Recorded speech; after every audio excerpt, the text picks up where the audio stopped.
वह व्यक्ति जो दावा दिखावा करता है सहभागिता का, लेकिन वो जीवन उल्टा जी रहा है, तो उसने अपने घर को कैसा बनाया?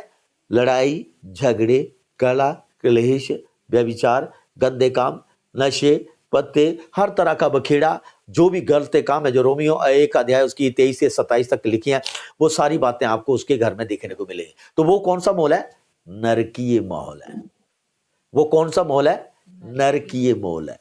वो यहां पर उसका आत्मा और शरीर दोनों टेस्ट ले रहा है। और एक और व्यक्ति विश्वासी है जो वचन प्रार्थना शक्ति में रहा, उसने कौन सा माहौल बनाया? स्वर्गीय माहौल बनाया उसने। वो स्वर्ग का टेस्ट भी यहां लेता रहता है। तो उसने अपना चुनाव किया हुआ, चाहे कुछ भी हो जाए, मैं परमेश्वर यीशु के चरणों में रहूंगा और वचनों में बना रहूंगा। तो ये दोनों व्यक्ति जो धरती पर हैं, ये अपने रास्ते को दिखाते हैं अपने कामों से, कि मैं, ये व्यक्ति कहां जाएगा शरीर छोड़ने के बाद, ये व्यक्ति कहां होगा शरीर की छोड़ने के बाद। तो आप इस 23 आयत के अंदर एक और बात देखें कि एक आत्मा छूटने के बाद, शरीर से आत्मा निकलने के बाद, वो आत्मा जहां जिस जगह पर वो चिन्हित की गई परमेश्वर है, वो उसी जगह पर पहुंचेगी आत्मा। वो आत्मा अगर विश्वासी की है तो वो स्वर्ग में होगी, वो आत्मा अगर वो विश्वासी की नहीं है तो वो अधोलोक में होगी। इसके अलावा ये आत्मा शरीर छोड़ करके और कहीं नहीं जा सकती। आज हमारे समाज के अंदर प्रियो भ्रम है, हमारे समाज के अंदर एक भ्रम है। क्या भ्रम है? एक मिनट ठहरिए। भ्रम है कि मरने के बाद जो है व्यक्ति की आत्मा भटकती रहती है। जो पॉइंट मैं आपको सिखाना चाहता हूं वो ये है, देखिए यहां अधोलोक में पड़ा हुआ है धनवान की आत्मा। वो चाहते हुए भी स्वर्ग नहीं जा सकता, वो चाहते हुए भी पृथ्वी पर नहीं आ सकता। आत्मा की बात कर रहा हूं मैं। आत्मा को दीवार की जरूरत नहीं है, आत्मा को तालों की जरूरत नहीं है, आत्मा को दरवाजों की जरूरत नहीं है, ध्यान रखना। लेकिन फिर भी मेरे परमेश्वर यहोवा ने आत्मा को भी रिस्ट्रिक्ट कर दिया कि कोई भी आत्मा अपनी मनमानी नहीं कर सकती है। और शैतान यहां पर भरमाता रहता लोगों को। अगर कोई प्राण छोड़ के चला जाता है तो उसका रूप ले लेता है। बाइबल में लिखा है, ध्यान रखना, शैतान भी ज्योतिर्मय स्वर्गदूत का रूप धारण कर लेता है। जब कोई किसी समाज में कोई व्यक्ति शरीर छोड़ के जाता है तो वहां पर शैतान ने उस लोगों के अंदर मृत्यु का भय डाला, लोगों के अंदर, कि यह व्यक्ति छोड़ के गया है। और अब क्या करेगा शैतान? अब क्या करेगा? वो उसकी रूप ले लेगा, उस व्यक्ति की शेप, क्योंकि उसे पता है कि इस यहां के लोग जो हैं इस मरे हुए लोगों के, मरे हुए व्यक्तियों से डरते हैं।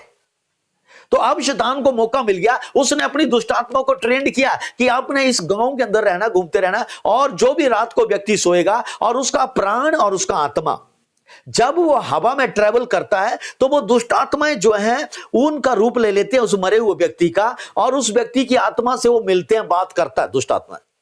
और एक व्यक्ति क्या कहता है, अरे मैंने रात को सपने में उसको देखा जो मर गया था, और उसने मुझसे क्या मांगा? खाना मांगा, और अब वो तुम्हारे खाने पे अटैक करने लग गया। तब वो पूछेगा मैं क्या करूं? और कहेगा जब मछलियों को खाना खिला, कौओं को खाना खिला, जानवरों को खाना खिला, और पानी किया तो तू पानी पिला, ये कर वो कर। आपके जो तरह तरह के, उसको देखा कपड़े तो कपड़े बांध, इस तरह में वो मर करके भी आपसे लूटता रहता वो शैतान उसके नाम से। यहां बाइबल की किताब, बाइबल के अंदर लिखा 23 आयत के अंदर 16 का लूका में, कि मरने के बाद वो अधोलोक में गया, धनवान की आत्मा अधोलोक में, और लाजर की आत्मा स्वर्ग में गई। और वहां पर अधोलोक में पड़े पड़े वो क्या है?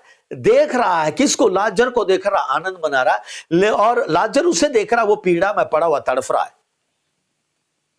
लाजर उसे देख रहा। लेकिन देखिए मजे की बात देखिए कि ना तो लाजर जो है अधोलोक में उससे मिलने जा सकता है, ना लाजर, ना धनवान का आत्मा जो अधोलोक में पड़ा हुआ है अब उठ करके वहां से स्वर्ग में आ सकता है, नहीं आ सकता प्रियो।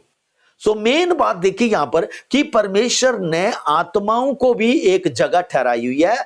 उन आत्माओं को वहां से वो नहीं, वो आत्माएं अपनी मनमानी नहीं कर सकती है कि नहीं मैंने नहीं जाना अधोलोक में, मैंने नहीं जाना अधोलोक में, मुझे माफ करते, गिड़गिड़ाएं जो भी करें, प्रभु ने मुंह मोड़ देना उनसे, अपने आप ही अधोलोक और उसके काम उसे खींच लेंगे वहां पर।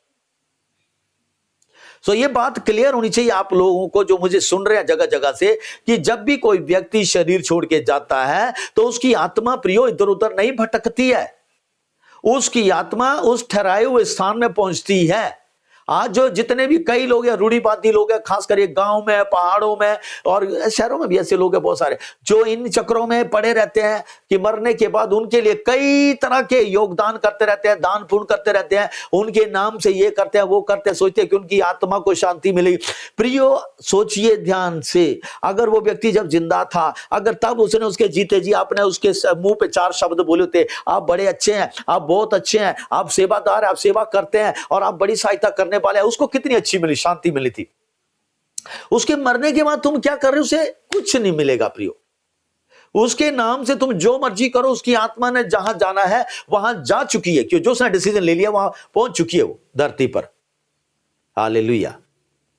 सो ये बात आज चर्च के अंदर ये क्लियर होनी चाहिए। चर्च के जो मेंबर हैं, जो आप अलग अलग जगहों से आते हैं, विश्वास में आते हैं और बाद में उन मरे हुओं के लिए आप चक्कर में पड़े रहते हैं, चक्रों को करते रहते हैं, कोई जरूरत नहीं इन सब चीजों में पड़े रहने की प्रियो।